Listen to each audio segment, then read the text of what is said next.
mean, I'm raised in pop culture and Bugs Bunny. So what do I do when those skills come through me and I find myself in a similar position?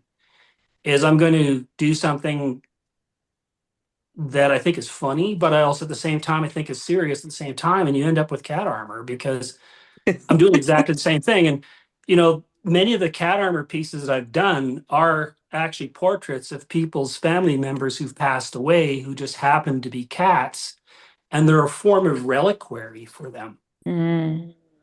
So I'm doing exactly the same thing. I'm building a golden mask for a cat for exactly the same reasons. And maybe it's not a pharaoh, but it's going off and what's its destiny? And I think that my hope is that my artifacts end up in museums and people like myself in the future get inspired to want to run off and start making cat armor. And I think it'd be lovely if the tools, all of these, I'm doing all of these, I'm at 860 some posts now on social media showing people every day exactly how I do what I do. And I hope that 500 years from now, someone's going to pick up those tools and I'll show you some of the tools. And some experimental archaeologist is going to attempt to build another suit of mouse armor based on what they see and what they observe. And I think that through both teaching people how I do my stuff and the kind of things that are interesting to me, I think that we in a way kind of touch a form of immortality.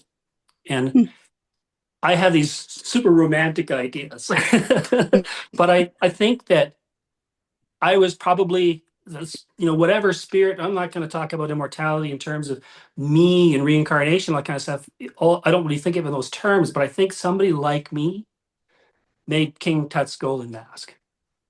And somebody like me gets turned on by it and wants to turn on others. And I think that That's perhaps we are all collectively working on something that takes more than one lifetime. That's my romantic notion about what I'm doing and why I'm here. I could say a bunch of other romantic things because I am kind of a romantic, but for 40 years I've been working on these things, and I've been through a lot of other things. I've done large public works. I've pushed myself to prove that I could do all these other things. But at this point in my career, I've been able to really relax and come back. I have nothing to prove. I still love doing this for some ridiculous reason. And I want to pursue the kind of cat and mouse universe, which there's more to it now. I like to pursue my career now to its illogical conclusion. That is, people, somebody say, why does he have all this skill and he's wasting it on mouse armor? Like, why? You give me something better to work on. You want to why? Well, I don't know what's better to work on than that. I'm a pretty creative person. yeah, I can't think of anything better to work on personally. yeah. And the thing that's interesting about that too is this idea that you could completely surrender yourself, your whole identity. It's like, you don't want to be the mouse armor guy. I want to be the mouse armor guy because I think that's what I am. It turns out in the end, I thought I was making them, but in the end, I think they were making me. Everything I have learned, everything I've cared about always seems to fall back to my origin story. That day I realized I could take two words, mouse, armor, put those two things together.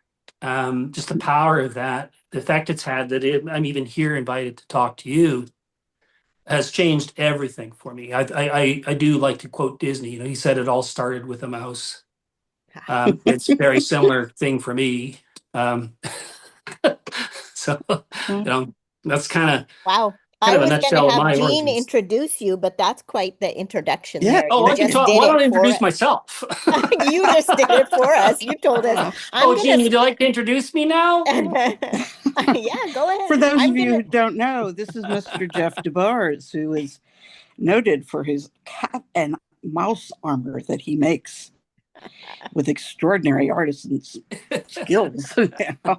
I first saw his work in Lapidary Journal. Now, that's a long time ago. It was a samurai cat. Mm-hmm. And at that point, I was just kind of learning how to make jewelry, and I saw that cat, and I'm like, oh, I want to do that. So talk about being inspired by the mask. Yeah, it does that. You find something, and it resonates, and that's basically how I got into metalsmithing and how you've done it. So Yeah. Well, I'm Well, going to go ahead and spotlight you so oh, we can see whatever you want to show us. And I would say, if anybody, I don't know how you feel about questions. Do you want us to jump in or do you you want to can just wait? ask questions. You can, Okay. if you guys want, I'll give you guys a little quick tour of the studio, show you a couple of things. But while we're going, if you want to say something, you just go right ahead, jump right in and say whatever you want. I'm good that way. There you I'm going go. to just turn my camera around here. That looks pretty good. I've got you on my stand here, my camera stand. So this is just kind of know this is my drafting area. My studio, it's this little corner that juts out. It cantilevers out into over my garden, but you can see just a bunch of stuff around here, some drawings of past projects. But this is the corner that kind of gives you the view of the shop. Wow. So when I'm standing in my drafting room or your little drafting space here. So it's not a huge studio. It's only 520 square feet. It's a two-story. So there's downstairs, there's a parking garage, but there's also another 400 square feet for a machine shop and wood shop. You can see some of my concept drawings for things that I'm working on and lists of people that I probably should call and do a project for at some point. But just the one side is just this is basically design this side, the layout table for all these sorts of things. You keep all of your worldly stuff in here, but just like I said, just hundreds and hundreds of drawings from my past.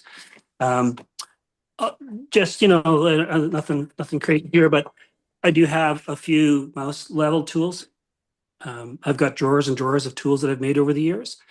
These are just freestyle tools or free building tools. These days, when I design a mouse, I actually build custom stakes for every part. But if I'm doing a prototype, I can freehand or freestyle a suit of mouse armor. A little storage area. Every shop has to have a sink, otherwise you're crazy. Most important thing in my shop is my business license. I live in a residential neighborhood, but I was actually able to work with my city, and they actually gave me a light industrial permit behind my home.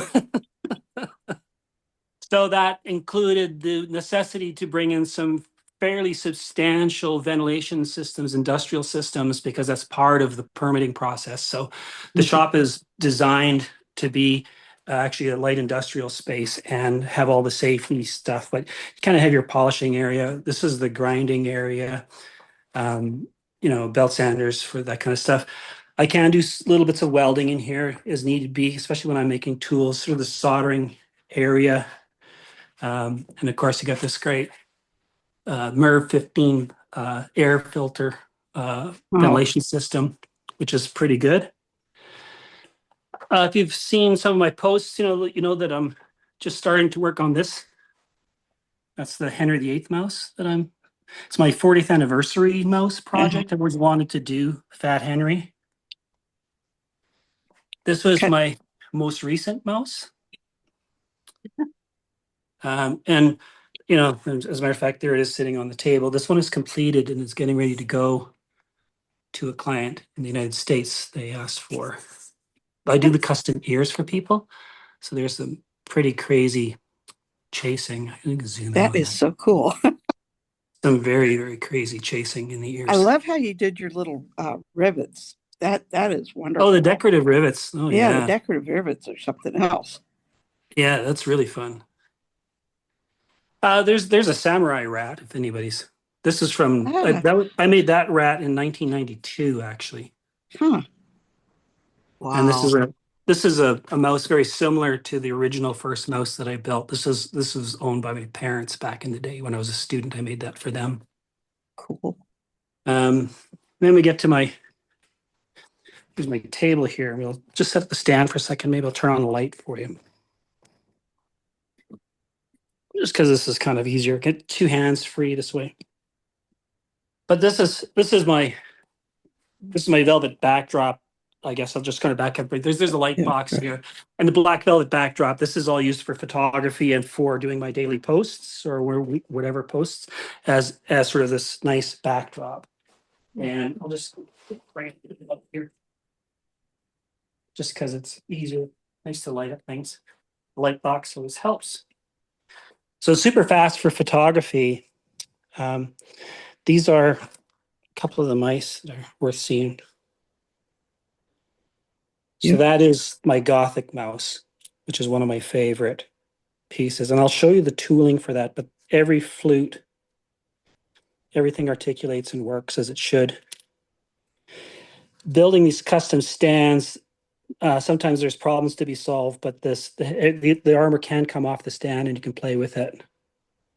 But I'm not building mouse armor that is to be worn by mice. I'm building mouse armor that is designed to function as a museum artifact and last a long time. So I try to avoid things like leather straps and things that can fail over time. I try to build everything to last minimum 1,000 years. Oh, As wow. long as they don't get crushed or something. What's the metal that you're using? This is basically German silver or nickel alloy. You can buy this like from Rio Grande. They sell it. They call it nickel alloy. It works like brass, a little just slightly harder than brass. It takes a bit of getting used to. It oxidizes like crazy when you're soldering it and stuff. So it does take a little bit of skill, but it does pickle out and clean up really nice. And there's no fire scale, right? So when you clean these things up, they're just instantly great. But I do like to chase things. So this is a Viking mouse. So every bit of this has been chased. That is incredible. Wow. Gorgeous. So that's all crazy stuff. As I say, I work in additions. So when I designed this mouse, I actually built this mouse 12 times, just so you have an understanding of what that is like. You're pretty tired of it by 12. You're tired of anything by 12. This is something that I really like. This is the samurai mice. Well, that's cute. And this mouse is like an unlimited edition, actually, because people can choose. Like I send people design packages with all these different designs, and you can mix and match all of the ornamentation and metal colors and fabric colors. So no two are ever the same. So even though I'm using the same tooling to build the same body, the ornamentation is different on all of them. And these are real cat whiskers. Okay. So the cats shed them, and some of my fans collect them and send them to me. I've got boxes of these things. This mouse was a fusion piece. Both the India Marathan Empire and the Winged Hussars of Poland combination, because the client who commissioned this, she was actually the mayor of Calgary, and she was from India, and her husband's from Poland. So their wedding anniversary, I designed and built this for them. One of the things that I do, I know this sounds awful, but I have to keep one example of every mouse that I build for a couple of reasons. One, I get to, so that's good. The other one is that, again, I have to have that collection. The best collection or the most complete collection is the most valuable to me. So this is the only way to ensure that. But also, two of these were lost in the Eaton fire this last year. Oh. So they had to be rebuilt. So it's nice to have them here, have one here as an example so I can remeasure it. And as I say, I keep all the tooling and design work so I can actually rebuild one of these if I have to. This is kind of a little bit of a fantasy piece. This is an elven mouse. If you thought the elven cat was nice, this is an elven mouse. It's okay to do some pop culture things. I think someday I'd like to do some real true pop culture mice. I'd love to do the Mandalorian mouse or something like that. Ooh, that would be Pretty great. fun. That would be really popular. Yeah. kind of showing you, I was talking about this today. This is the work coming together. I'm building a new mouse, and I'll just grab the artwork here for it. So that's the concept art. And this is the Henry VIII mouse. So the way that I work is I sculpt things in clay to get my exact proportions. I draft careful patterns, and I was actually talking about this today. So there's an example of a pattern. One side of this is aluminum foil. The other side of this is duct tape. So what you would see me have, what I would have done earlier today is that this piece here, which is now in copper, was actually clay at one point, and I put some duct tape or aluminum foil on it once I had it sculpted in the shape that I wanted. Then I reinforced it with duct tape, and then I cut it out so I get the best possible pattern. So that's a nice, decent pattern. Then I make it in copper, and then I try to assemble it to the mouse. If it doesn't work, I can modify this or start over again, but I keep working on this copper piece by either changing it or making new versions or modifying it until it fits perfectly. Then I move on and make the next piece, and then so on and so on. Eventually, I'll build the whole mouse out of copper. At that point, depending on where I'm at, I'll actually take each of these pieces and I'll carefully measure them, and I'll build a stake that produces a body part. So there's a stake for a body for a mouse. The Henry VIII mouse, just kind of grab this. It's kind of special because it's extremely fat. I mean, compared to a regular mouse, it's a really fat mouse. So it's got a really fat stake. But this body part is absolutely perfectly shaped against that stake. So it's always, if I make 12 of them, they will be technically identical. Wow. Right? So the way to ensure that, so I'll go grab another thing. I'll show you. Grab this box.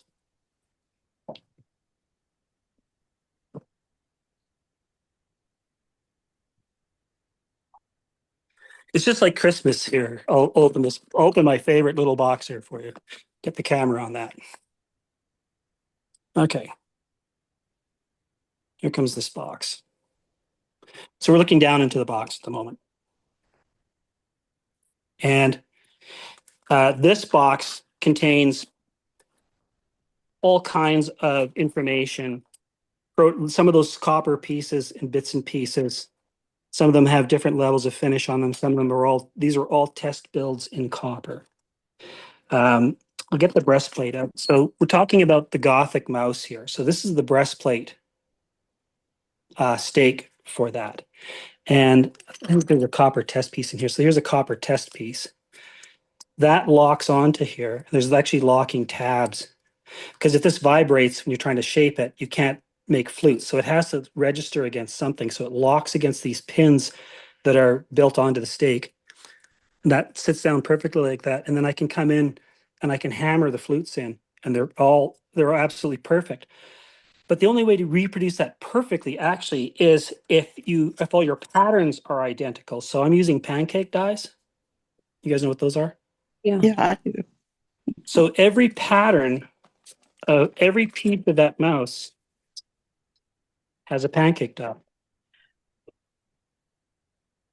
Well, that's great Because when I'm you're making- making multiples. That's, As I'm making 12 of them, I need 12 Yeah. absolutely identical patterns. yeah. So, and then if you look in the box, there really are stakes for every piece of that, every part, and they all come together so precisely that you make a part, you can basically almost reach over the table blindly, and two parts always fit. And it is fun for me to push myself to make these tools. But to make the set of tools is around 100 hours of studio time. So the box of tools here represents about $10,000 for a box of tools like this. So when you factor sort of the first mouse, the value of the first mouse, the prototype mouse usually costs around $15,000 to develop before you have your first one. So. But because I'm making 12 of them, when you have the set of tools, making 12 in a production setting with this goes really nicely, really smoothly. and at a time scale that is practical. So now you can recover all of that, all that development cost. But it doesn't really matter to me because again, this is where the fun is for me, is solving all these problems and making all these tools and building the first mouse is really that I get to take the time to do that, is where the fun is for me. That's where all my joy is. So it's not labor like people would think. It is just, I feel like some kind of mad scientist, and I'm trying to solve all these problems, whether they're practical or not. And then sharing that with people is equally fun.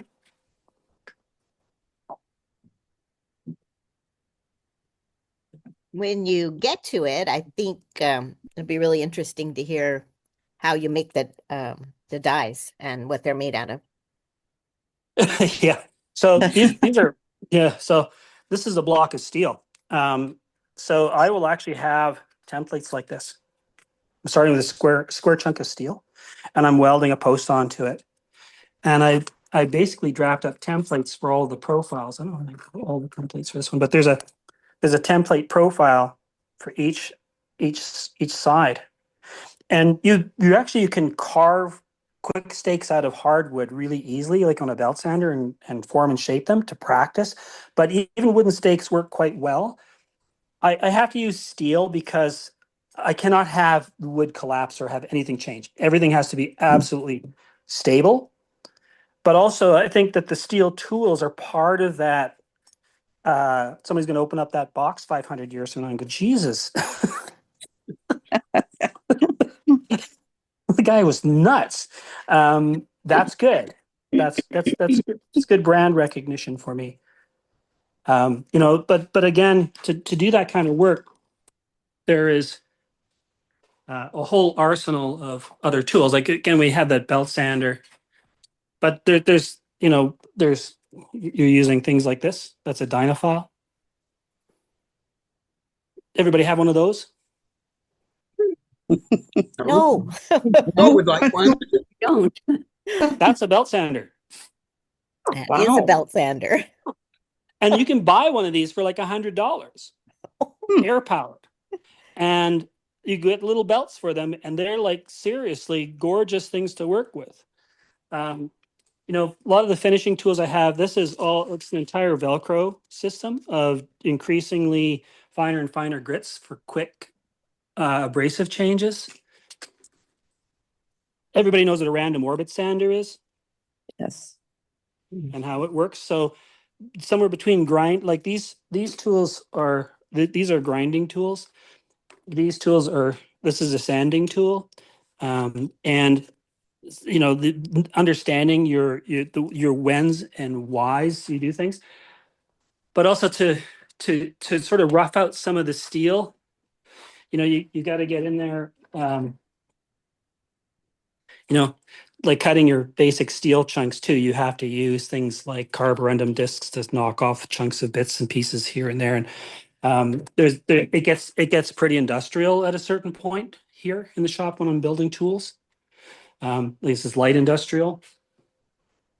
So it's just, there's so much experimentation to go on. And then there's also there's every industrial die grinding tool known to man. Like these are carbide burrs. These carve steel.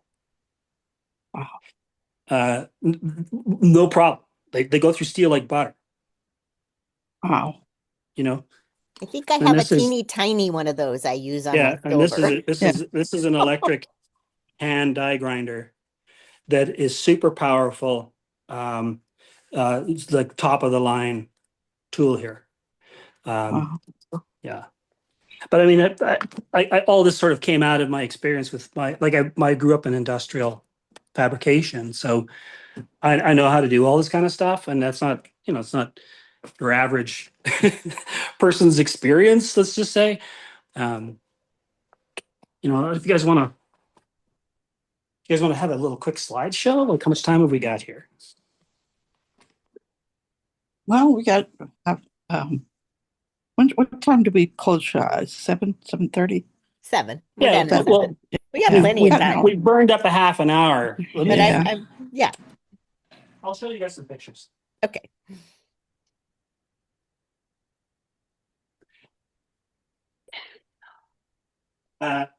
Just because I can, because it's fun. I just need to dim the lights in the back of the studio here, and then everything will be good. That helps.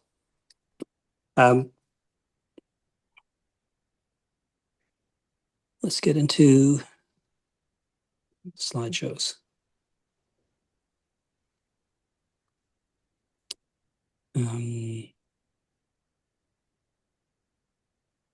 Symposium slideshow.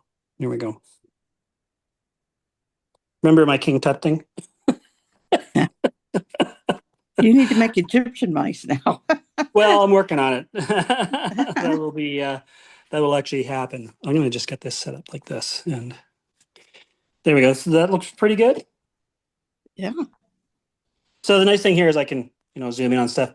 So, my lecture, and I was actually in the United States doing a lecture. I'm gonna just turn off one more light.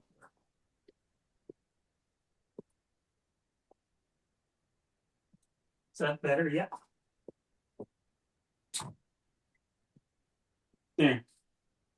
Slideshows. We don't have any distracting light that way.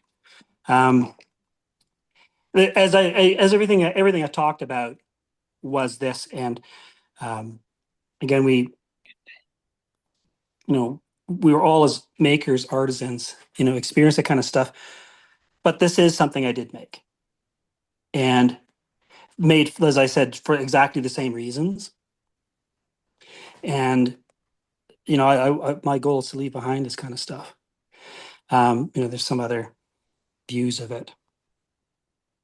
It's a pretty beautiful things. But these are like images that the friend of mine who commissioned this.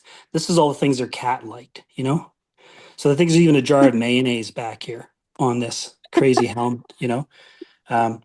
That is the first mouse that I made in 1988 Wow. Ah. or Do you- 1986. Do you try to use the same type of design for armor like they did when they were actually making armor for men, as far as all the different pieces and styles, or do you just research something to? I don't know. I can't. I can't. I say that I research old styles of armor for sure, and I can say that the Henry VIII armor that I'm designing right now is based on his 1540 tournament armor in the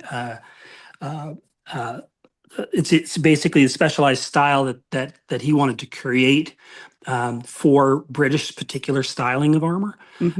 So I'm trying to emulate that. But I like to say my work is inspired by. Okay. So you don't and make exact types. I don't have to. Yeah. That is not the measure of authenticity in my work, right? Okay. The nice thing about being a first and only is you can do whatever you like. I don't have to, like, people who build armor today, for the most part, are measured by how well they can reproduce what came before them. I'm not measured by any of that. I can pick up all the skills that I think are fun, that I want to work with, that are authentic and old skills, but I get to use power tools and I get to do a bunch of other fun things because my work is intended to be built in this day by me in this kind of environment. Like this is 2026 work. And that's I think that is this kind of work existing in the age of AI and all this other stuff is again the artisans. I think we're going to be fine. So there's lots of concept drawings, and I do sell my drawings to people. I think that's nice. There's concept art for King David mouse that I did for a friend. That's a really nice one. This one was built as a one of a kind. There's a bunch of Viking mice.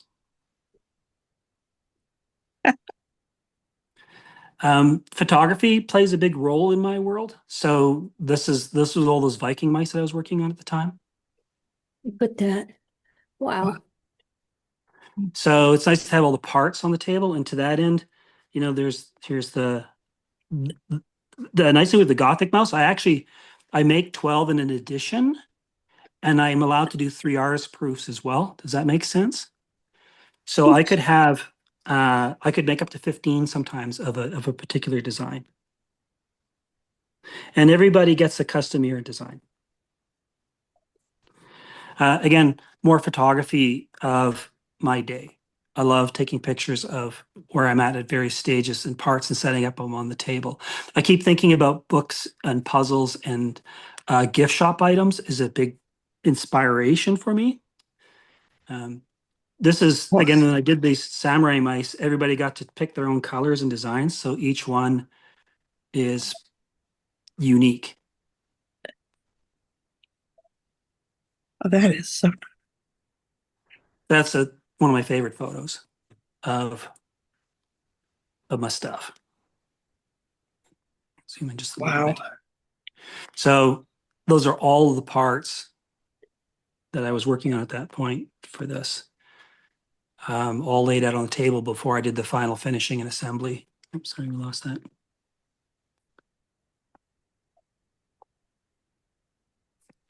There's the Maratha Hussar mouse. Again, just more pictures of parts and things as they're going together. It's always fun to do that. Stop during your day and take all this kind of photography. Crusader mouse based on Crusader armor.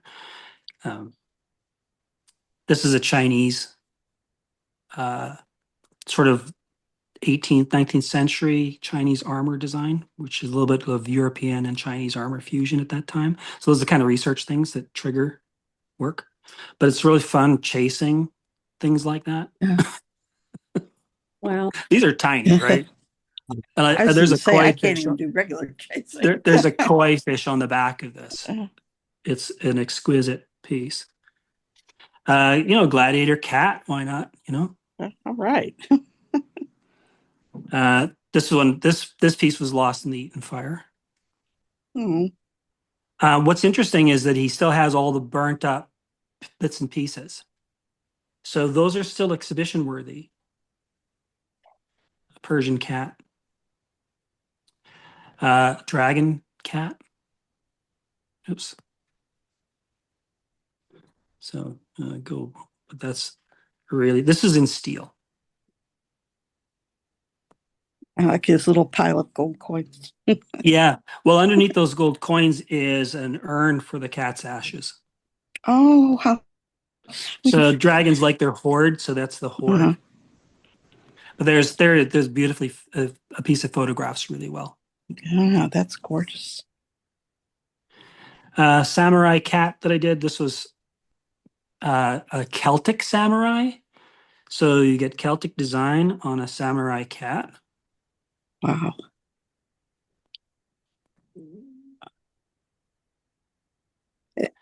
Gothic cat. And it's got lots of fun details, like bats and birds and all things that cats like, spider on the forehead and just things they like to catch and eat or whatever, mice kind of details. Little spider on the bum. I like the bird on the tail. Yeah, so the bird on the tail is as much work as building a pseudomouse armor. I can imagine. Oh, wow. Stupid thing. Anyway, looked good in the drawing. It was a nasty thing to build. But anyway, but this is nickel on steel. So that's what you get, that slight difference in color. Phoenix cat. Wow. And it's That's just crazy. amazing. Crazy flame scale armor. That is something else. This is where things go really crazy. This is Sutton Mew.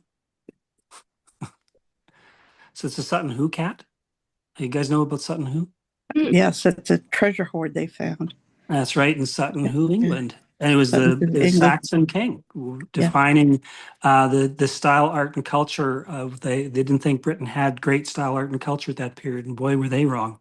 Yeah. They, So this is that is my, I'd call it my National Geographic cover shot. Just this a little bit. But it's fun designing that kind of thing. And then the photography is a big part of it again. And this one's worth taking all kinds of shots because there were multiple constructions going on here. This piece only took me 800 hours to build. oh, Wow. and he's got a little wooden boat. Oh, my goodness. Yeah. And he's got like real Saxon jewelry Wow. and all that ornamentation. Like the shield is just so much fun. Just so much fun. I love designing things like little mouse fittings on the sides. Like that's a classic custom mouse. Is that brass? Yeah, it's brass. And Yeah. what's the red? Leather Ah. and wood. That's red stain on wood. The original shield was covered with red leather. They found a jewelry pouch with the Saxon King, so I reproduced a cat and mouse version of it. This is leather and brass, and the enamel is just basically epoxy resin. I don't do real fired enamels or anything like that. I get to do whatever I like. So the one side there's a pouch, and the other side there's a shield, kind of the asymmetry stuff. But it's really fun making this kind of stuff. This is a That pierce is work. amazing. Yeah, this is all cut out with a jeweler's saw and then backed with another plate and then filled with resin.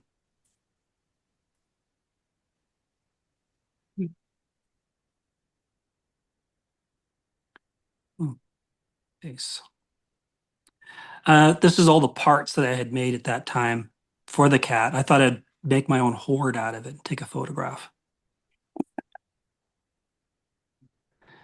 This is a helmet that I did for a police dog.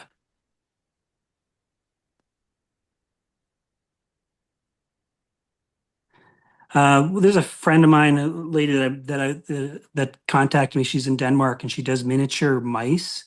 So this is like, this is about 3.5, 4 inches tall, maybe. She asked me if I could build armor or helmet for one of her mice. So that's all she could afford. I said, give me your money and I'll do whatever I feel like doing.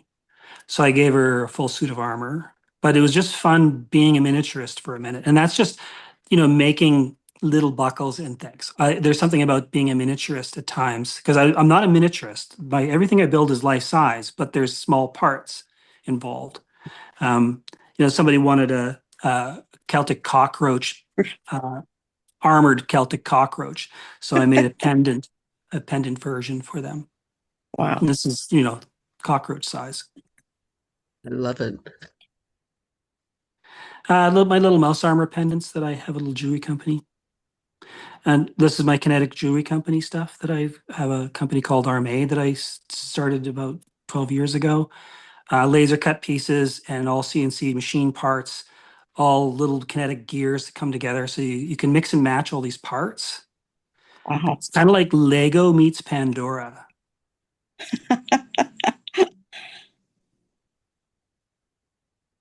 I did a whole series of corporate ties, armored ties for executives here in Calgary for like 3 decades.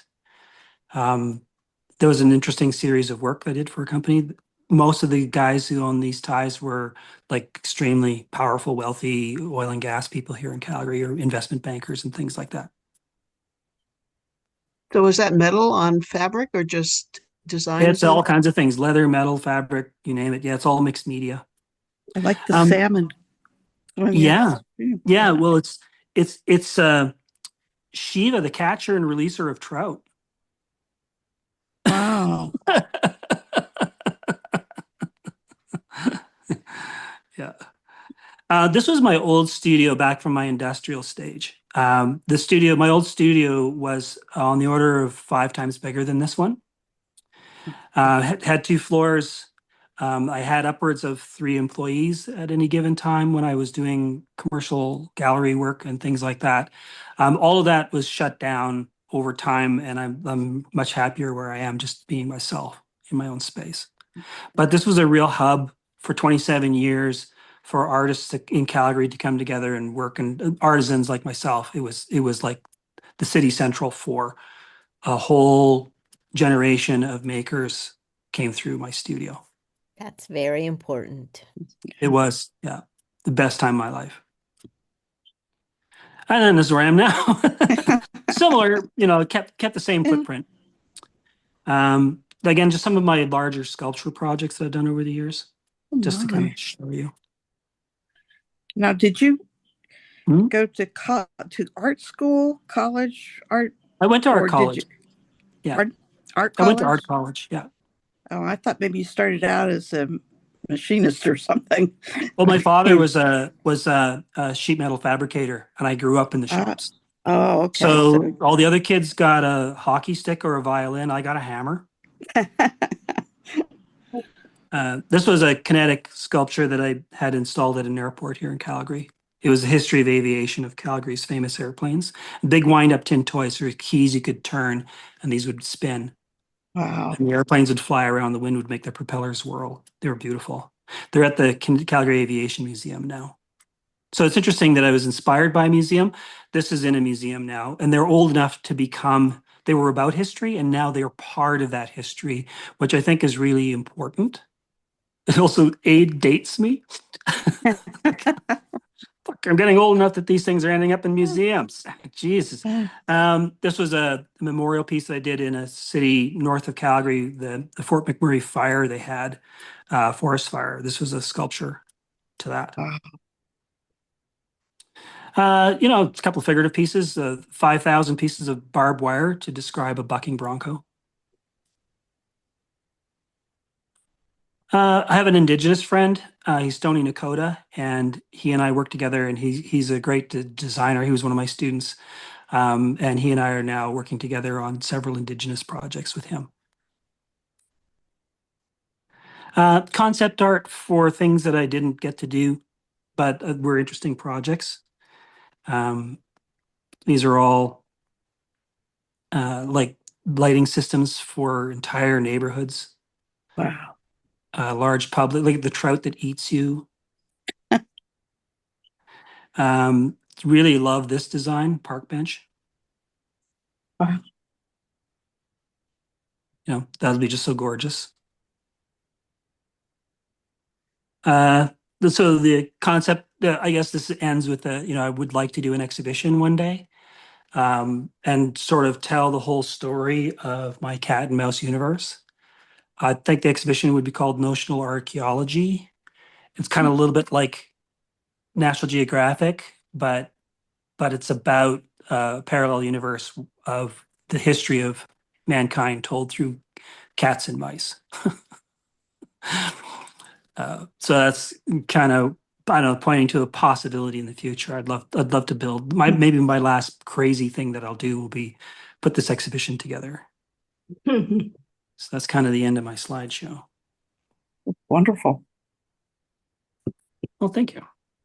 Thank you so much. That was I'm sure, positive that there's questions and Well, that comments would and discussion. let's go to I would there. like to see a little bit more about that teeny tiny chasing, but yeah. I'm sure there's lots of other things people want to see or hear about. Well, let's spend the rest of our time in the land of. You have a question, or is there something you want me to show you? What do you want to see?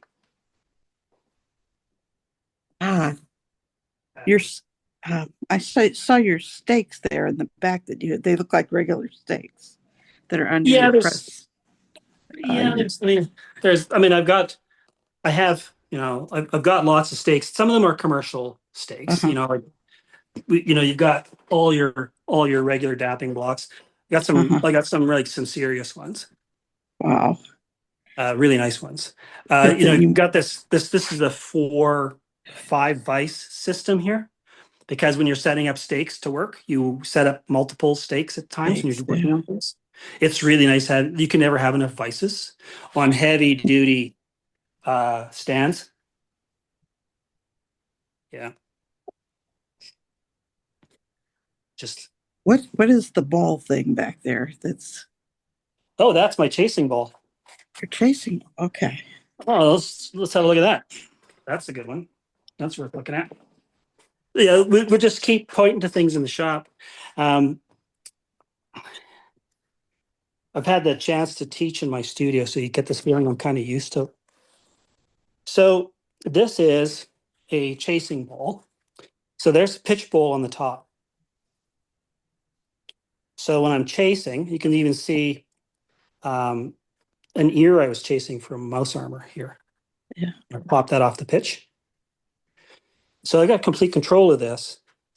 When I want to, if like I have this technique where sometimes I set things in pitch and I want to cool the pitch down, so I run it underwater. I know what I'm doing. It's actually kind of a dangerous thing to do, but I know what I'm doing. But anyway, this is actually removable. It's on a taper pin. So this steel ball used to be a ball valve for shutting off flow through a pipeline, like the little ball valve for your water faucet. Yes. This is a ball valve for a pipeline. Check. These things when they're new are like thousands of dollars, but this has had a little scratch, so it ends up in the scrapyard. So this is the kind of thing you can find in the scrapyard in Alberta. So I that welds on there, and that sits on this bronze ring has a leather split, so it's sitting on leather, and the reason is when it sits on there, you slide it, it moves, but when you hit it, it barely moves at all. So when you're chasing, it stays while you're hammering, but when you want to turn and start doing things, it stays there. If you make the leather wet, it gets sticky. So it'll stick in really weird positions, and you can get in and chase in really, really interesting and difficult to reach places. Fantastic tool. This is a 6-inch ball. But if I have a big project, I have a 12-inch version here. This is a 100-pound ball, and a giant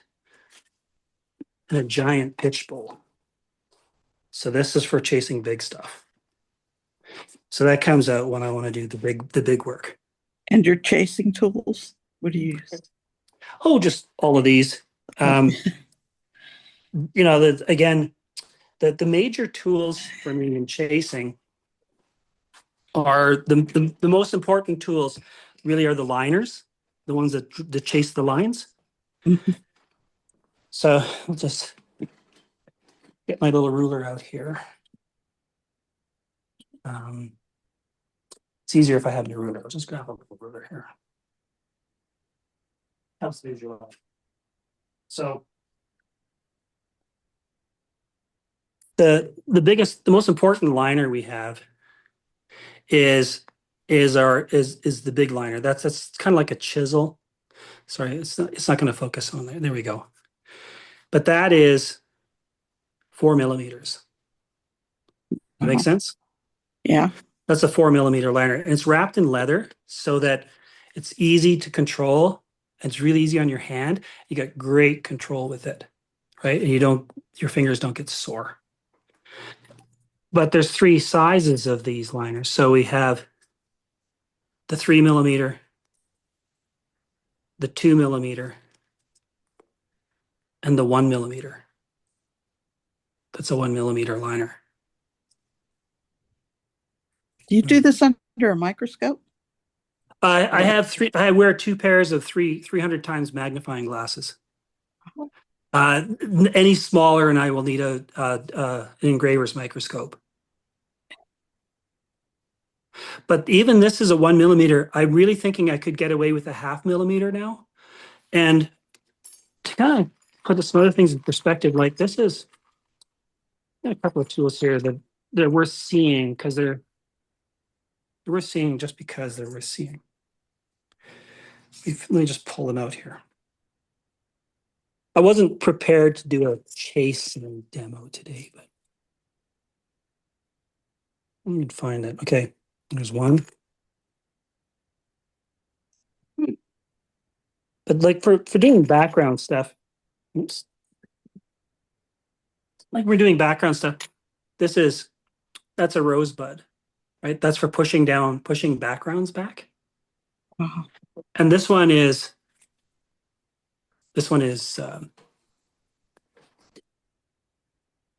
that's basically 2 millimeters. But I mean, I've got these things down to like 0.5 of a millimeter.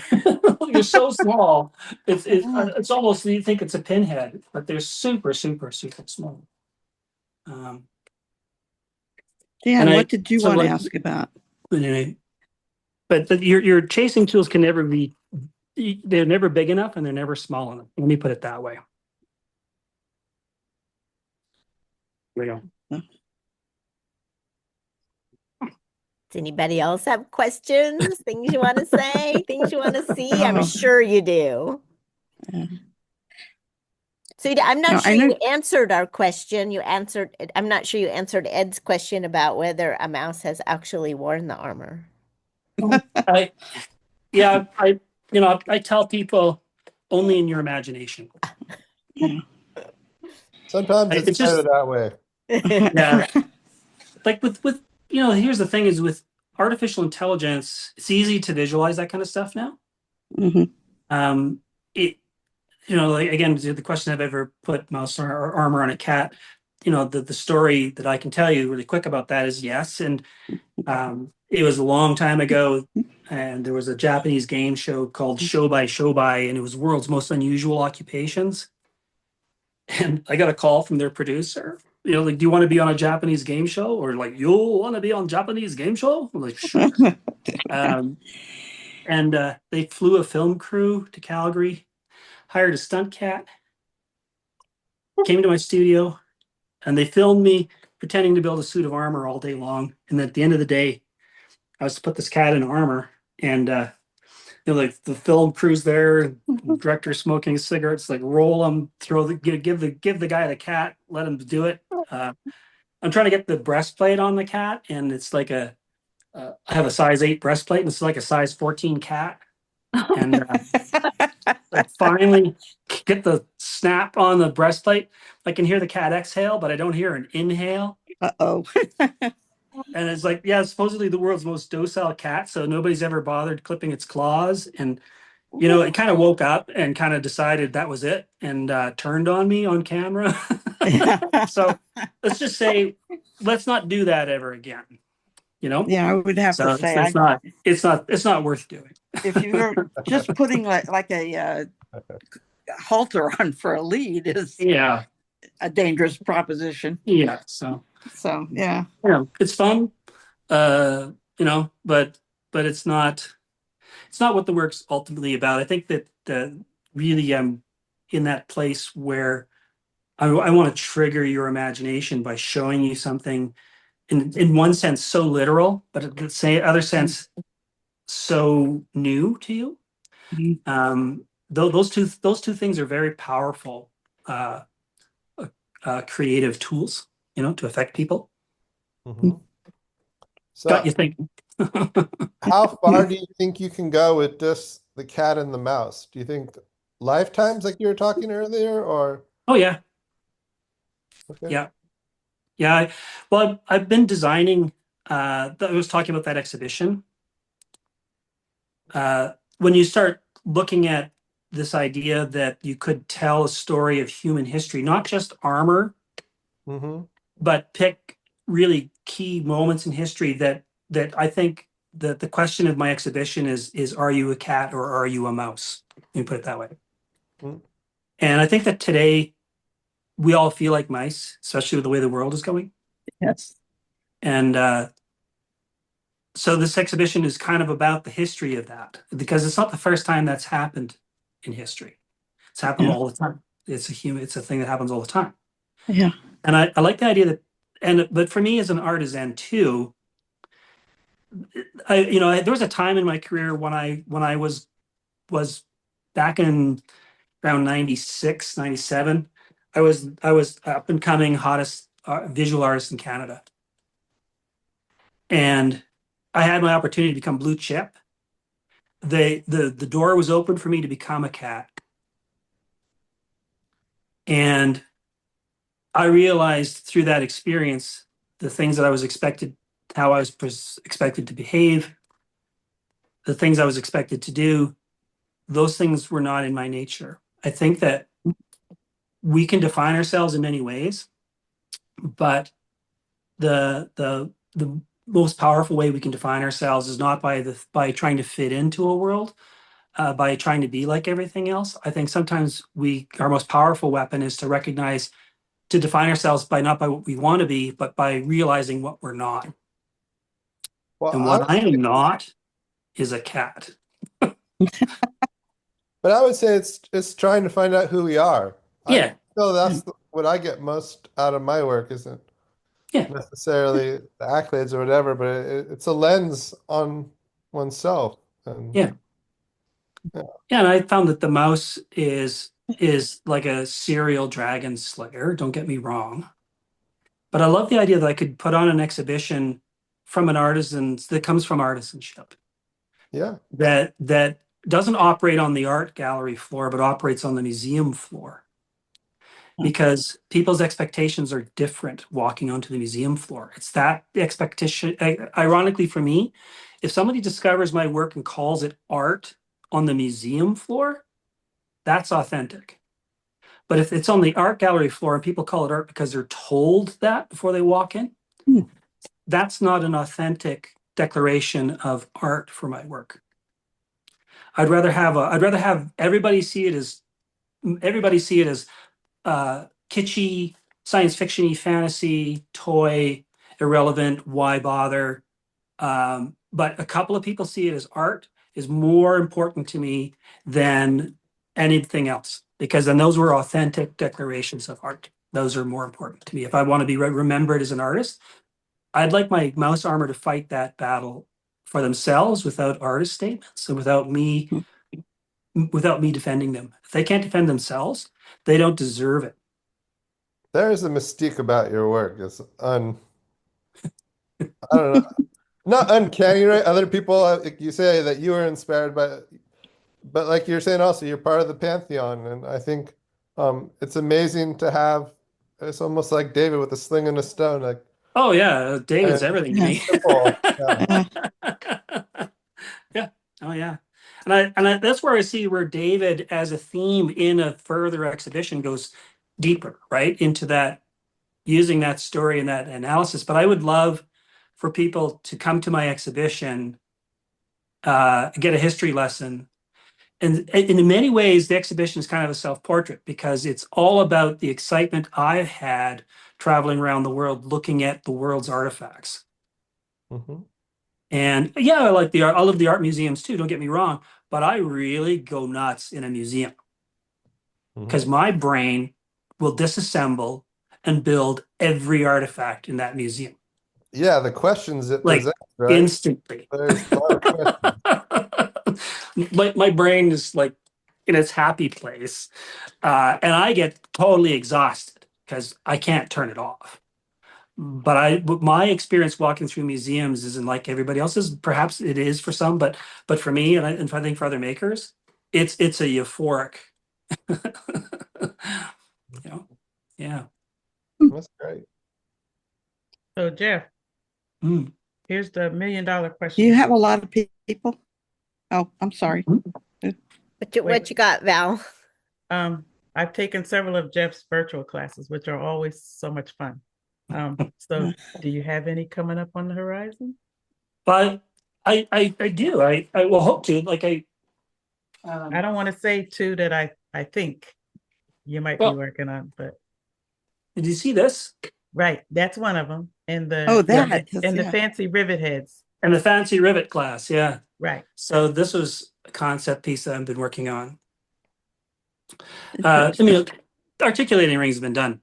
Everybody does them. This is my version of them, and they're just a little bit more refined than most you would see out there. But I'd love to teach people how to build one, so you can make your own. But that's how you learn how to make these articulating. It's all really about how this articulating system That is works. so cool. So if you can master that, That you can is build all cool. kinds of articulating jewelry. So it's all about things that articulate, but basically build a ring to sort of wrap your head around the fundamental of it. but I would send you the patterns. Yeah, and I want to teach people how to make fancy rivet heads and do fancy invisible connections and things like that. Fancy cold That would be connections. nice. Yeah. Wow. Where would you be teaching these? Well, I can teach them out of my studio online with little metal foxes. You look them up. Yeah. They're the only people I've ever been able to work for. Oh, But you do such a good job though. Yeah. Oh, well, I can work for Val women. has promised to keep us Yeah. updated if she sees one of your classes somewhere. Yeah. Yeah. Well, I sent them the information on the class. They just haven't gotten back to me yet on posting or finalizing a date for the classes. Ooh, But I think I'm I was ready. bugging her about that today. Okay, well, I'm So ready. You can let her know I'm ready. Keep on it, Val. Keep on it. hey, So where you this at? is Where you at this there, is Karen Ruse? Karen, you going to be at OSA tomorrow? oh, of course. Okay, so we got to get on them tomorrow. This is Annette? Annette. I got a It's a question for you. conspiracy. So let Annette. You said you were going to be that you would, like to be able to teach something. I'm just wondering, like, where do you live? I live in Canada, In Canada, huh? Calgary, Alberta. Okay. You should share your email because we are looking for really interesting instructors for a new studio that we put up. And it's like, I don't know whether we'd have enough materials for you to do something, but maybe even online. I don't know. But I used to teach at the art college too, and I miss it because for all kinds of reasons, they don't have instructors like me there anymore for whatever. But yeah, I don't mind. I think it's good for me to get out once a year and travel somewhere and teach. Do you Let me like put it that way. Tucson? I haven't got a clue. Beautiful. Tucson You in love it. February is really Sounds nice. good. Tucson in the summer is really awful. Right. Let's not do that. Yeah. Tucson in the No. winter sounds good. Yeah. Right. Yeah. I mean, An I've escape. heard of Tucson. I know it's a wonderful place. I think that you can teach things with minimalist tools and things because sometimes there's things you can do. Like you can teach basic chasing stuff, and that's really good because you make a lot of your tools. Hmm. You just need pitch. You need pitch bowls, some hammers, some other basic supplies. Get some copper sheet and some drill rods so you can make all your chasing tools. But you could have a workshop where you learn the basics of chasing, and as soon as you start teaching chasing tools, that's all anybody wants to do. Spend the rest of their time making chasing tools. Chasing tools are fun. They're fun. Yeah, and me, I'm so arrogant about my liners. I think I have the best liner design in the world. I mean, everybody will probably say that about their liners, but I like to help people make 3 to 1 millimeter liners because I've got the eye. I can hand you a liner that you can run with for the rest of your life. The first liner that I showed you, I made this liner in 1986, I think, the same year I made my first suit of mouse armor, and I have never modified it. I have chased everything with it, and it's never failed, never given up. So you get it right, it becomes that's your Stradivarius.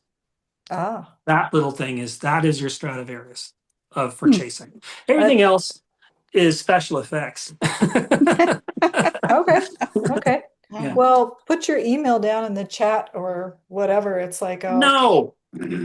oh, please. You can find me on Instagram and message me, no problem as well too, just so you know. Oh, okay. Jeff De Boer sculpture or something on Instagram. Yeah. You can find my humble 850 posts where I'm trying to get something across. I watch your posts. Can I you always tell me watch the your name posts. again of your jewelry line? Hmm? Your jewelry line, what was the name of it? Armet, ARMET. E.T. Okay. Thank you. Want to have a quick look at that just for fun? Yeah, Sure. Oh, I thought that was interesting. yeah. Well, it's again. I think that part of the curiosity is, can I solve a problem?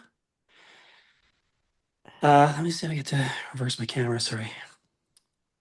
So what you see here is a hole. Can you see this, for Yeah. example? Let's pull that out.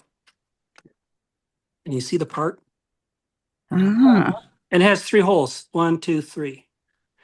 Those holes, all of them have 3 holes. There's a whole bunch of different parts.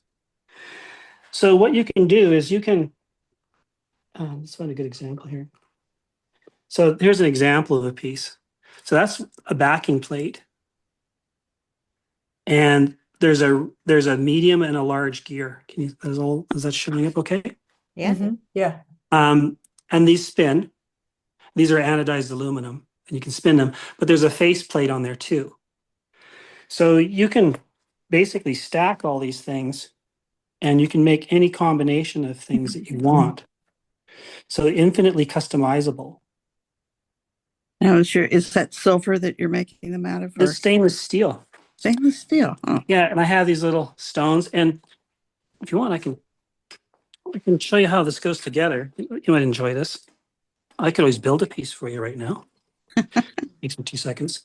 So, Sounds good. if you want to show off your favorite tools, this is a rivet forging tool. oh, Oh, yeah. And so this sets a rivet. wow. And no it doesn't. wonder I can't do rivets. I don't have one of those. Well, Really? yeah, right. Yeah. It's a combination of tools. Talking about problem solving, but that sets a rivet. And this one takes the rivet head and makes it into a dome. So it has a little cut on the inside. And that'll make the rough rivet, look like a piece. So here's an example of a piece of jewelry here. So the little gear spins. The little rubber stoppers are here to keep holding it together. So people can choose different bales, but basically to build this piece, take the rubber stopper off of here. And you can see this is a 16 gauge brass escutcheon pin, but it has a nice round head on it. So the process starts with a little anvil.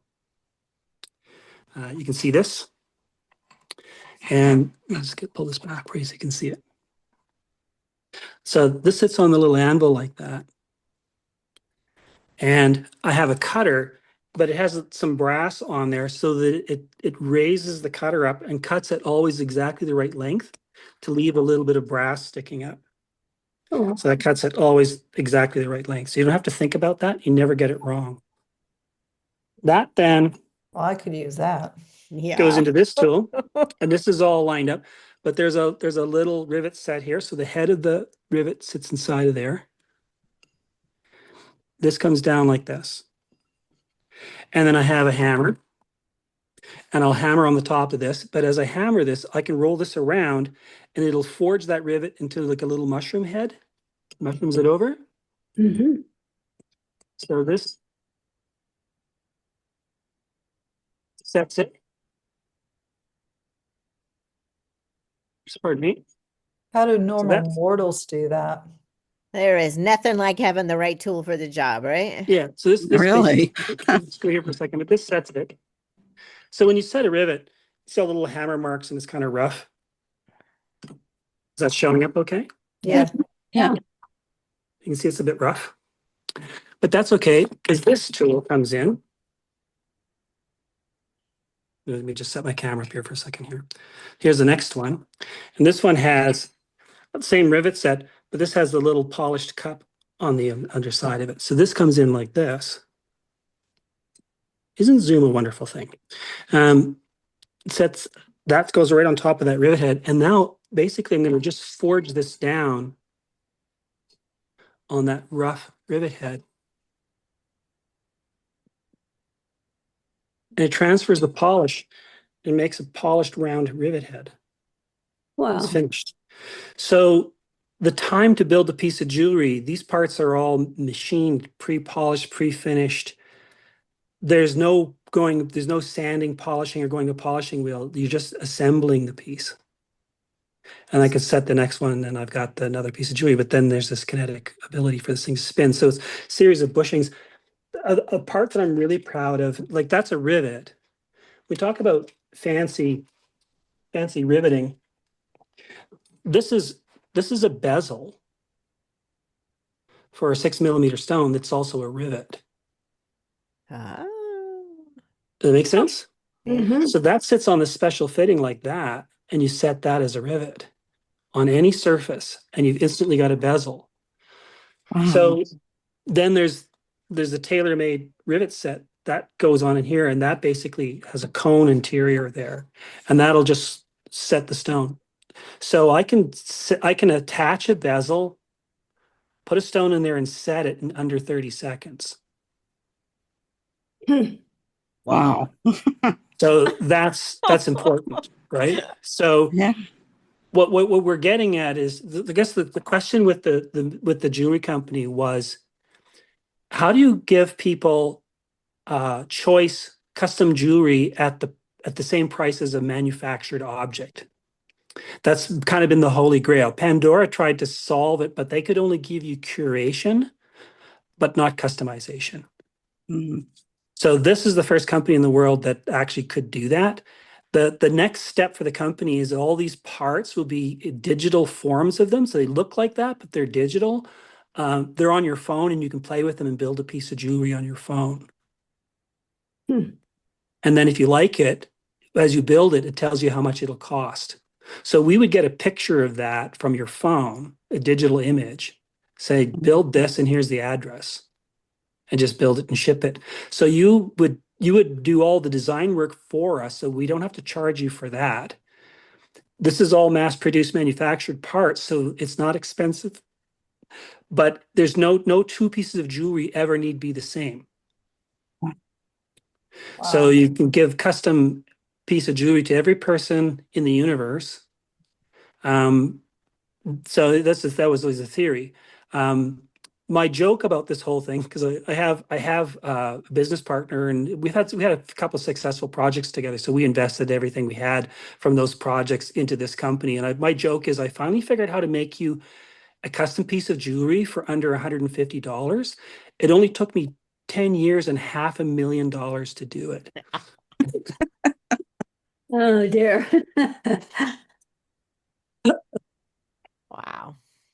How's That's that cool. I like it. Yeah. You should market those riveting tools. So that's Well, that's, yeah, if nothing else, maybe I have a successful jewelry company, our jewelry tool company. But maybe we should have just made a tool company and call it a day. But yeah. Well, again, you have I mean, Oh no. that's, you would have competition from Potter USA. They make a lot. He comes up with I'll all just kinds of partner with tools. them. Mhm. But for me, again, like I keep saying, the kind of mad scientist in me really enjoys sitting in the studio solving a problem like that. Mhm. I taught that design exercise to my students for years. And when I was developing this company, the students were watching every evolutionary step of this project. Yeah.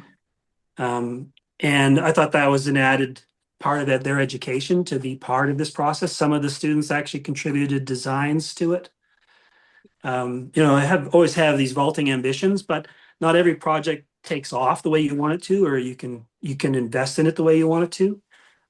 So this project is really well developed, but it's not marketed. So I guess the next step is really finding a marketing partner. That would be the next logical step before I drop dead of old age. Wow. Mhm. Very nice. Very nice. So I guess we got 10 more minutes. Yeah. Anybody else got things? What kind of class did you take with Jeff, Val? We did the chasing and repoussé. Wow. We did the blanking die. Mhm. What else? There's more. Can't think off the top of my head. Yeah, what was the other class you taught? I think I would remember. You share a lot. You share a lot. So, which is Yeah. kind of nice. Seeing how you do things on a small scale. Yeah, Very I think that the particular set of skills that I have all overlap. That's the most important thing, right? Like you don't see me learning how to use CAD here. It's great. I'll get somebody to do CAD for me. I haven't got time for that. the particular set of skills that I'm working with, I cannot master yet if I had another 50 years. So I'm not really interested in exploring things that are not instantly important or valuable in my current pursuits. Mhm. You know, like again, the studio was about the other studio, you know, I had a lot of tools and things I didn't need.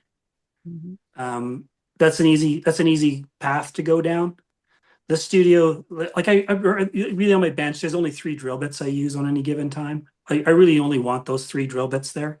And I want a lot of them and I want them sharp. I don't want 20 drill bits. Yeah, Yeah, it's I thought how you showed us how, you use the clay and then you mold the metal over the clay, making your Yeah. parts. I thought that was pretty cool. Well, these are techniques that have been used by others before.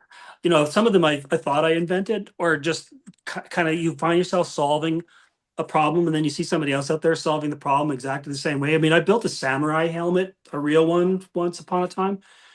And I just feel like I'm cheating. Like I don't know if this is right. I don't know. Finally, you know, comes social media and a bunch of real traditional samurai armor masters started following me, and I watched them build. And damn it, they're doing exactly the same thing. They got exactly the same problem, and there's really only one solution. And you know what? Okay, so, but I mean, it takes you 40 years sometimes just to settle down enough to realize that you know enough and you don't need to know much more. But the things you're curious about, you can pursue through your work. And, you know, I do want to keep pushing the quality of my work to a place that I think it deserves to go. I think that I have enough time and enough strength to especially this should be my best next decade. This should be the best things I'm ever going to make. This is why I built this studio. That's why I reduced the distractions so that I can focus and, like I said, pursue this to its illogical conclusion. Is the way of putting it. You know, that's what I'm hoping for. And I hope the same for all of you too. I mean, why are we doing this? Did you hear my little thing that I talked about, like timing myself? Did you guys ever see that on my social media post? I don't think so. I'd like to share this with you because I think it's an insight. I surprised myself because, well, you know, people ask me, well, how much for a suit of mouse armor? Well, you kind of got to know how long one takes, to be quite honest. I got to know, you know, if I say it took 100 hours to make those tools, I'm not kidding. I want to know. Yeah. So, you know, I have a stopwatch. And when I start work, I turn on my stopwatch and I mark down what it is I'm working on. And I time how many sessions and how long it takes to make or complete that particular task sometimes. And when I'm working on 12 mice, the whole time I'm working on them, I'm timing. How long did it take to make all of the bodies? How long did it take to make all the ears? How long did it take all 12 ears? And then you divide that by 12, you're getting down to a real number. And you'd think that that's really Dutch and that's really anal, and maybe that's not terribly creative and a whole bunch of other things. But what I've discovered is that what am I measuring is the more important. What is an accurate measurement of my time? And that started to change the way I approached my work in my studio during the day, because what is it that I don't want to measure? I don't want to measure me stopping to every 20 minutes to look at social media. That's not measuring my work. It's not a race. Like the stopwatch isn't me racing against the thing. I want to be relaxed. I want to walk across the studio at a human pace. I want to be present. I want to pick up that piece. I don't want to carefully sand that edge on the first one, but not the next 8. That's not measuring anything. All 8 have got to be the same. They all got to have the same amount of attention, same amount of quality, same amount of detail. You put them on the table, you cannot say one is better than the other. That's worth measuring. So, and I don't want to be in a bad mood. I don't want to measure anger, because sometimes we get angry because we drop shit or things explode or whatever, heaven Yeah. forbid. So we don't want to measure that. So we want to kind of control ourselves. So what I hope to measure is me at my very best during the day. And I discovered that when the stopwatch starts, that's when everything else turns off. That's when time stops for me, funny enough. That's the irony of it. That is the signal that I don't have to answer the phone. I don't have to care about world events. I get to be the person, the thing that I my big sound bite of late that I think makes me want to cry every time I say it is I spent the first really 37 years of my career being the person that I had to be. I'm so grateful now I get to be the person I was meant to be. Good. Wahoo. That's So special. let's Amen. explore that. That's Yeah. wonderful. So that's what this is all about. I have Wow. one. How do you keep inspired? I have a My real mortgage. problem with the mortgage. No, that's an old joke. I That's So just you all. seem gave us to, that inspiration and then the mortgage. That's an old joke. Yeah. no, I just have, it's like you lose your creative. I seem to have lost mine lately. So how do you get it back? That's, Well, I think that it comes back. I think when you again you may find yourself thinking about things that you need to do or you should do all the time, and you're not letting yourself be the person you should be. There's something getting in the okay. way of being the person you're meant to be. Okay. That's a signal that you're not in the right space yet. Mhm. You still have to figure that bit out. But I think that the more you can relax, interesting how better your day goes and how clearer you are to be open to new ideas. And it's sort of weird because I'm just making mouse armor kind of over and over again, but it's never the same experience for me. And I'm bringing that to the studio. I'm bringing that into the space. I'm just lucky that I've lived the kind of life where I get to be that person. I get to go there. Not everybody gets to have that. So we want to be very grateful that we are who we are, getting to do what we get to do in a world where so few people get to do that. So You know, you may have said something about it already, but what changed 3 years ago when you said, you've had a change in the way you think about things. You get to be who you really are. Yeah. So What changed? Yes, what changed that? There's a whole bunch of things happening. I had to disassemble one studio and build a new one. Had both my parents dying. I had to take care of them. I had two alcoholic, drug addicted siblings living with them I had to deal with. I was on two board of directors. I got cancer. That was enough for one day. That's more than enough. More than enough. Yeah. All of that suddenly cleared. Hmm. And I'd finished the studio. Cancer diagnosis turns out I'm going to be okay. Good. My siblings, I finally got to deal with them. They're out of the picture. My parents did pass away. I dealt with them and helped them, and I have no regrets. I did it all gracefully. I have good memories. Paid my mortgage off. Like it was all there, right? All of a sudden, it was just like a massive buildup. Wow. And then suddenly this huge release. And then, you know what? I want to just sit in my studio for a week and do absolutely nothing. For the first time in my life, I just want to relax. Yeah. And I don't have to, again, I'm working on this stupid visor for this Henry VIII mouse. Like I'm on my fifth attempt of this visor before I'm happy. Yeah. I couldn't do that in my previous world.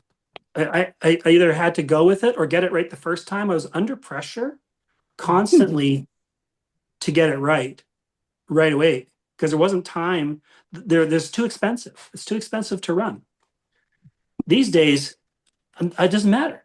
I could stop working tomorrow. I don't have to work. What a relief. Yeah. So now I get to, if I want to just spend my day and get this bloody thing the way I think it should be, then I'm going to be really happy. And you know what? I'm really happy. So why do I want to do anything else? That's Yeah. great. I mean, I think we work or spend our whole life saying someday I'm going to get to do this thing. Well, I'm there. Yeah. Yeah. Yep. So, like everything I had to do to get here, I did, and I'm here. Yeah. And it looks like I'm going to live, and it looks like I'm going to enjoy it, and I get to do the things that I want to do. And you know what? I'm glad I had a little bit of a cancer scare because that actually timing was perfect. Absolutely reset me. Yeah. Yeah. You know what? In your dark moments, you're actually, your life does flash before your eyes. And the only thing that I wanted in my darkest moment was to be in my studio. I think a lot of us see our studio as therapy. Yeah. I think. Oh, I do. Yeah. well, maybe heaven for me, as I'm working on something that takes more than one lifetime, I guess I'm supposed to be happiest when I'm really making the things that I think that I want to make, and I'm having a really good time with it. That's when I'm having a really good time. Mm-hmm. That's awesome. That is. That's wonderful. That's Not awesome. bad. Yeah, my day job sucks. And again, the other best part, maybe the nicest thing I can say to all of you is that the nicest part about my work too is that I get to spend an evening hanging out with people like you. Thank you. Awesome. That's Well, not thank bad. We you for doing appreciate your it. coming. This has been Thank you for fantastic. being so generous with your time. The best. It's The my best. pleasure. Thank you. I know I feel a little inspired to push myself or do something. Try a rivet. I don't know. Yeah. Awesome. Well, There's it's always a 7, solution, so There's always a solution. Yeah. There's always a tool Yeah. or a trick or a Yeah. technique or a way around things. There's always a clamp. There's always something, Yeah.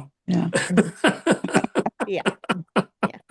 Well, I'm looking forward to seeing an Egyptian mouse and cat. Well, do you want to see King Tut one and his quick mice. picture of what I have in mind? Yes, please. Please. Okay. Well, so just so you know, to create this picture, I had to use artificial intelligence.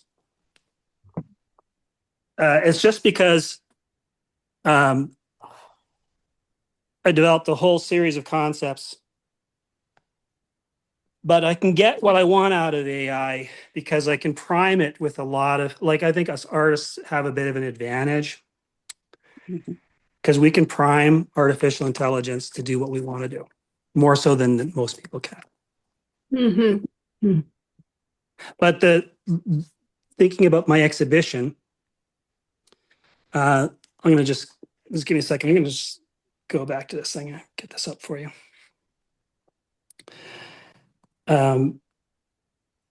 Just get the picture of the thing that I want. Oh, Ooh, Oh, wow. Oh, that's what I want to do. oh, I love it. Okay, well, we're all waiting for that. Yeah. Really? Yeah, like if this is solid gold, which is a not possibility, Do you want to use the Awesome. lapis lazuli for the Yeah. stone? Oh, I would, yeah. Oh, 100%. yes. Oh yeah, no, this would be the real thing. Yeah, we're probably looking at maybe upwards of $1 million to build Oh, this. yeah. Yeah. yeah. That I would like to do. You I make just, it I with don't basic have a eyes? million. Anybody have $1 million that hasn't cleared yet? Investors, anybody? Yeah, It's but tax time. this is part of its reason Mm. because that would be for my exhibition. Wow. That would be outside a museum someday. Wow. I would say that would be the culmination of your career. There you go. That would be Yeah. And when we That get would to be- see it, we'll be looking for solder joints and yeah. how they Anything you want to teach. Well, here's the thing: is that I have here's also like a little bit more about what it Oh, could that look would be like. fabulous. That's Look at nice. that. You got to put little linen things on the mice. They should be Oh yeah. have the little necklaces and all that Mhm. stuff. Oh yeah. Yeah. Wow. But that Cool. would then be the cover. There's then the cover of the exhibition catalog. There you go. Oh, that's wonderful. Right. Perfect. Did I tell you guys that I was featured in National Geographic 3 years ago too? Yeah, No. I saw Yeah. that. Yeah. That was the other thing, the other like again, 3 years ago was a very strange time for me because everything was happening, including the thing that probably the greatest thing that ever happened to me in my entire career was they did an online article about my work for National Geographic. That I get to say I'm a National Geographic featured artist for the rest of my life. Yeah. Wonderful. Like artists don't get that. So No. that is pretty Yes. wild. And Yes. that basically, basically, who cares if I'm ever going to be in an art magazine? Don't care. National Geographic. Yeah. And just a little thing is just back in around the year 2000, 2001 and 2 or whatever is when I realized that I could be an independent visual artist, and I really did leave the gallery scene, and I kind of got kicked out of the art world, and I kind of got told that I would never be on the cover of an art magazine, but I almost had a cover article of fucking National Geographic. So Yeah, that's much who's better. my audience and where do I belong? Everybody, yes. Right? Yeah. So from that one National Geographic article, I have not been able to process the number of commissions that I received. Mhm. Like I probably have enough work to last me 2 lifetimes. Wow. That's wonderful. But you're not going to be able to, you like that, you're going to just lose that like sand through your fingers, right? So I'm just trying to process and make the things that I want to make instead of I didn't want to get back into making things for everybody that asked. I just want to make the things that I want to make at this point. So this is something that I would want to make. So if I could find a patron for this could be built to There look you like go. this as a physical object more cost effectively than $1 million. There's lots of ways around it. So there's ways you could build this fairly cost effectively, believe it or not. But it doesn't matter. What matters is people's perceptions. Walking into an art gallery, you tell them it's solid gold. That way you've hypnotized them right from the beginning, and they assume everything else after that is equal. And that's kind of how you control context. That's the way they were at the exhibition that I saw. They would get to the mask, and once they were told that that was solid gold, you couldn't peel them away from it. Yeah, that's They right. just Yeah, that's stopped the and idea. stared. Yeah, I'll just lie. If I can't get there for real, I'll just lie. So there we go. Anyway, it's fun to test that one out on you. But anyway, that's no, that's wonderful. That's incredible. Oh, Valerie's going to put the National Geographic right up in our Padlet. So I gotta that you get can you all guys see there it. She's somehow. driving y'all to the Padlet, I'm telling you. Really? Well, I hope you guys will continue. If nothing else, maybe you'll keep following me on Instagram or Facebook or whatever, where I post once or twice a week. I And follow you. sometimes it's better than others. It's funny. Just my observation. Like I can sometimes you try to post some kind of heartfelt thing. You talk to the camera. You get like 150 likes, but you demonstrate one rivet, and you get like 150. You get 1.8 million views on a stupid rivet. So, be careful. There's no, I don't know. I haven't figured this thing out yet. I don't care. Yeah. But it's ironic, right? Yeah. Well, I think we'll all be watching, and I think you'll see some of us in future classes. Yeah. I hope so. Yeah. And don't be afraid to message me or say hello sometime too. I'm good with that. Great. Thank you so much. for this. Yeah, This is Annette, fantastic. get on that, Annette. So. I will. I'm on it. I'm on it. Perfect. All Well, right, you it- guys, it's well, been it's after great 7. talking Are to you, you. does anybody have anything left to talk Yeah, about? well, last 5 minutes. Shall we? What's the average price of your mice? Oh, no. Well, that's a good question. So that is a great question because my prices are designed for my collectors. Yeah. I think I said that before. Mhm. And I know how long one takes, and I only work for what I need. So Mhm. mouse armor is in Canadian funds, starts around $4,500 for one, to $6,000 to $10,000, depending on how crazy you want to go. Yeah. But starting Huh. around $4,500. Yeah. My 40th anniversary Henry VIII mouse is $6,000. Oh, It should be more, but Yeah. because it's my 40th anniversary piece, I wanted to create one special piece. Uh-huh. All right, you're going to make 12 of those or just one? Yeah, 12. I'll make 12 of those. Sweet. Pretty cool. Sweet. Thank you for a very inspirational evening. Yeah, Thank it you was. very It much. was It's wonderful. Thank amazing. you. You My got a lot favorite of fire subject, in you the know? Yes, burner. thank Your you. favorite, our favorite subject too. Amazing. Thank you very much. Yeah, well, thank you guys. Okay. Thank you. All right. Thank you. Bye. Night. Good night. Good Bye-bye. night. Night. Bye. Bye, you guys. Bye. See you next time. Bye. Okay, Thank you, everybody. Jan. Yeah. Thank you, Jan.